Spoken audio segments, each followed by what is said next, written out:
Labour has been looking for a bit of economic white heat since Harold Wilson. Britain that is going to be forged in the white heat of this revolution.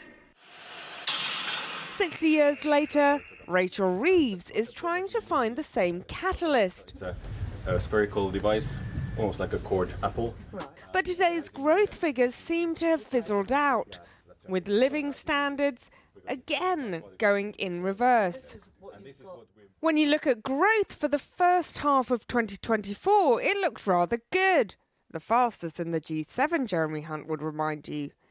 But now the economy has barely expanded at all, growing at just 0.1%. Of course, I'm not content with the GDP numbers that we've seen today. If everything was fine, we wouldn't be taking the measures that we are to try and unlock the growth that I know exists in the economy. This is the tokamak. It's cutting-edge nuclear fusion. It could be the answer to the world's energy woes.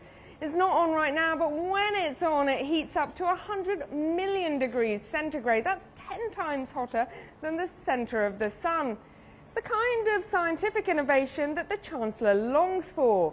But much like Labour's economic plans on growth, it's a promise of a future to come, rather than the reality right now.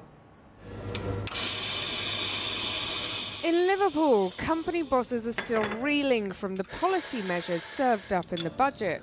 I think it's a very nervous Christmas.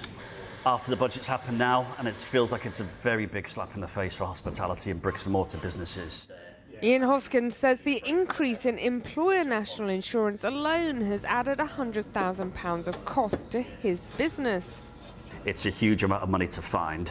We can't put that all on the price of a cup of coffee or a pint of beer.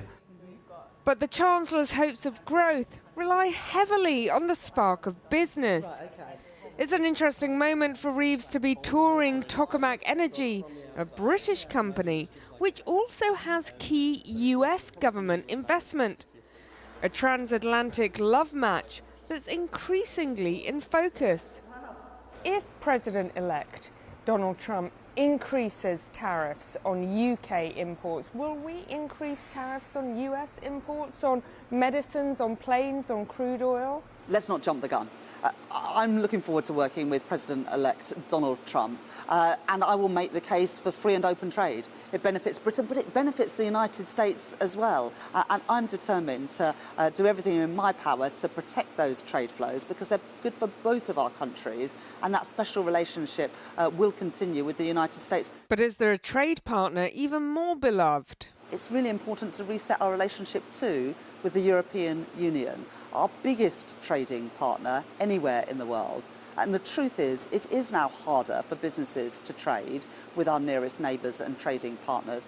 I want to improve those relationships, which is why next month I'll be attending the Eurogroup ministers meeting in Brussels. Tell us more about this rapprochement, because can you describe how we're going to get closer to Europe? I mean, if it's not the customs union, if it's not the single market, what is it definitively for UK businesses beyond you going to Europe more often?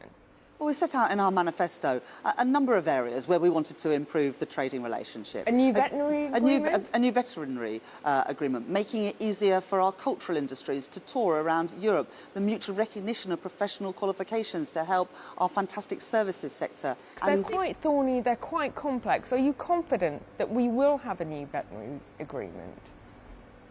There are a number of areas where it is in our mutual interest to cooperate and work more closely together. We want to work closely with our neighbours and friends in the European Union, and that's what this reset is all about. Are we cozying up to Europe because of President-elect Trump? Who's first on your Christmas card list? I want to have open and free trading relationships with countries all around the world, and I wouldn't limit that to the United States and Europe. The scale of ambition can't be doubted, but the size of the challenge is impossible to ignore. Pressing the right button is a delicate experiment, and the government will need business and trade to thrive if they really want the economy to thaw.